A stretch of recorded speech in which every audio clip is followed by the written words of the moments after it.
15 ka na, di ba? Tapay mo na.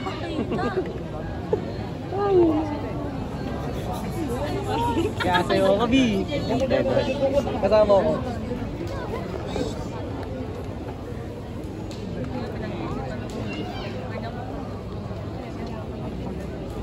Pwede na ngayon agad. Parang inubo ako dun, ah. Okay, agad. Dito maluwag. Gago. Ay. Dito ka pa yun. Study first dapat ako eh. Hindi na natuloy. Ay, nahuli. Nahuli yun ng 2 bait. Ay, bumili na gin. Bumili pa ng gin. Nahuli ka nun. Naglock pa ng ano. Naglock pa ng gulong. Saan ang school? Bumili. Christmas party.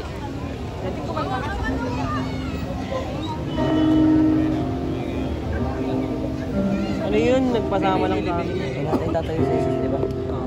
Naglalawin ka lang. Ito ah. Ito. Sibil niya. Ang maniwala.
Ilagay po natin ang ating mga sarili sa presensya ng Panginoon. Panatilihin natin ang katahimikan at tayong manalangin.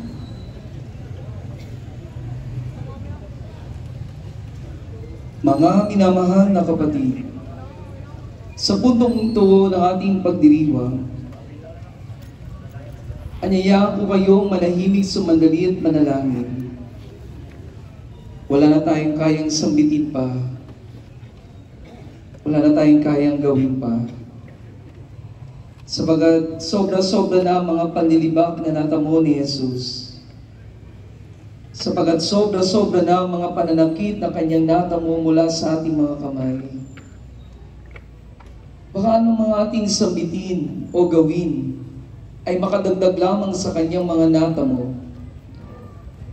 Kaya sa kadiliman at sa katahimikan ng gabi, tumigil tayo sumandali. Masdan natin ang katawan ng ating Panginoon, natagtad ng dugo at lulay-lulay, dahil sa kanyang nag-uumabaw na pag-ibig sa atin.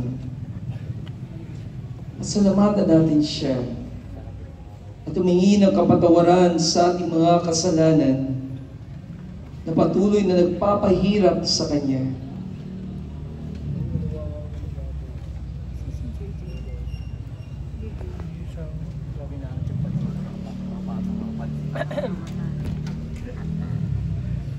Panginoong Jesucristo, sa kadiliman ng gabi, hindi namin may buka ang aming mga bibig, sapagat wala na kaming kayang sabihin pa, upang mapawi ang mga pang-alilipustang iyong tinanggap mula sa mga taong iyong inibig.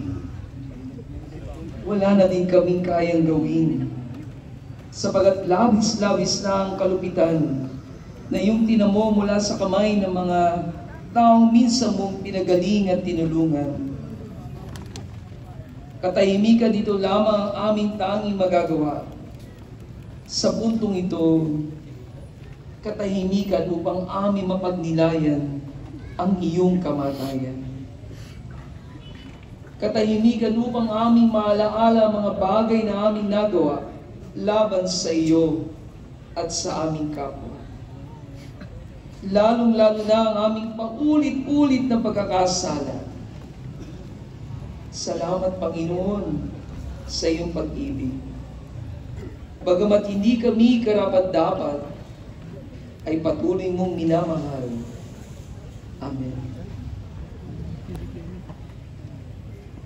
Pagpapahayag mula sa Ebanghelyo ni San Mateo. Pagsapit ng dilim, dumating si Jose, ang isang mayamang taga-Arimatea na tagasunod din ni Jesus. Hiningi niya kay Pilato ang bangkay ni Jesus. Kaya iniutos ni Pilato na ibigay ito kay Jose. Nang makuha na ang bangkay, binalutan niya ito ng malinis na tela ng lino. Inilagay niya ito sa kanyang bagong libingan na ipinakuka niya sa bato. Pagkatapos, iginulong niya sa pintuan ang isang malaking batong panakip at saka umalis. Kasama sa paglilibing sina Maria Magdalena at isa pang Maria. Nakaupo sila sa tapat ng libingan. Ang mabuting balita ng Panginoon.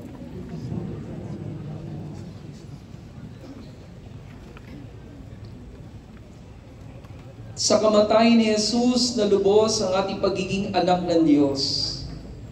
Kaya't kasama ni Kristo, ating tawagin ng Diyos bilang ating Ama at sama-sama nating awitin ang panalangin itinuro sa atin.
Manalangin tayo. Mahal na Poong Jesus, sa laki ng iyong pag-ibig para sa amin, malaya mong tinanggap ang pasakit ng mga tao, ang kamatayan sa krus, at ang kadiliman sa loob ng iyong libingan, na inialay sa iyo ng alagad na si San Jose ng Arimatea. Matapos ang iyong mga paghihirap, mula sa kamay ng mga sundalo hanggang sa krus ng Kalbaryo, ibinaba nila ang iyong mahal na katawan na luray-luray, tadtad ng mga sugat at tigmak ng dugo. Tigib ng dalamhati ang mga nakasaksi habang minamasdan ang iyong katawang wala ng buhay. Buong pagmamahal ka naming niyakap sa kantungan ng iyong inang si Maria, na tapat na sumunod at nagbantay sa bawat kaganapan. Sa puso ng mahal na Birhen, ang walang buhay mong katawan ay sanhi ng matinding kalungkutan. Inaruga niya ang katawang ito mula sa sabsaban. Narinig niyang ikaw ay trigong dapat malaglag sa lupa upang mamunga ng sagana. Batid niya ang pangako mong ang templong wawasakin ay itatayo muli sa ikatlong araw. Bagamat tigib ng kalungkutan, umusbong sa puso ng mahal na Birheng Maria, ang pag-asa ng iyong kamatayan ay hindi wakas, kundi simula pa lamang ng bubukal na buhay, biyaya at himala sa sinumang nananampalataya. Sa iyong pagkahimlay, binuksan mo ang pintuan ng langit sa mga yumao. Higit kang nakiisa sa aming karanasan ng limitasyon ng aming pagkatao at ng bunga ng kasalanan. Sa kanyang dakilang pagmamahal, hinango ka naman ng Ama mula sa kadiliman at suminag sa iyo ang Espiritu Santo na nagbibigay buhay. Nang ikatlong araw, ang yungib sa Jerusalem, ang piping saksi sa kalwalatian ng iyong muling pagkabuhay. Dumaranas po kami ngayon na mga pagsubok at suliranin sa buhay.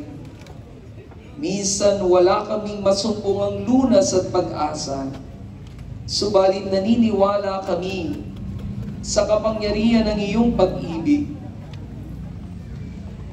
sa katapatan ng iyong pangako, at sa dingding ng iyong liwanag. Iniaalay namin sa iyong paanan, Panginoon, ang aming mga kahilingan para sa aming mga minamahal, sa aming mga sarili, at sa lahat ng mga may pasanid sa buhay. Dalhin mo po mga kahilingang ito sa katahimikan ng iyong puso. Dalisain mo po ang aming mga ninanais sa bisa ng iyong sakripisyo para sa amin. Kung paanong sa ikatlong araw ika'y muling nabuhay, kaya din po naman iyong pagbigyan at tulungan kaming namamanata sa iyong harapan. Ang lahat ng ito ay aming dalangin kasama ni Jesucristo, magpasawalang hanggan.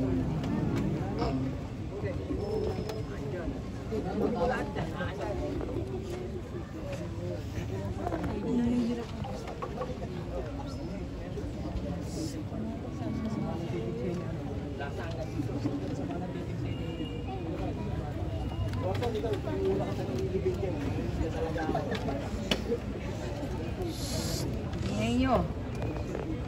Wala na sigurong higit na sasakit pa para sa isang ina na makitang mamatay ang kanyang anak.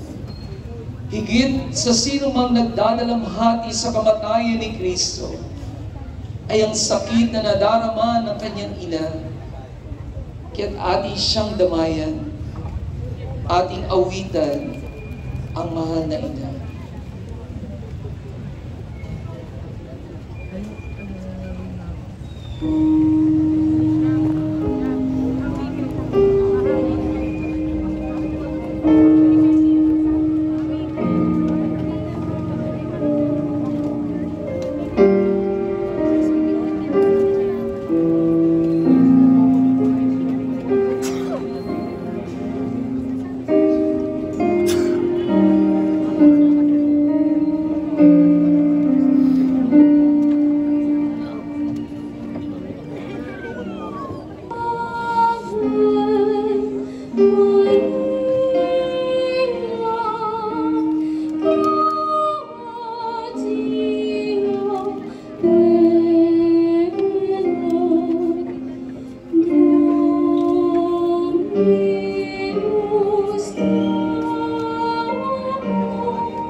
Pasok pa ba?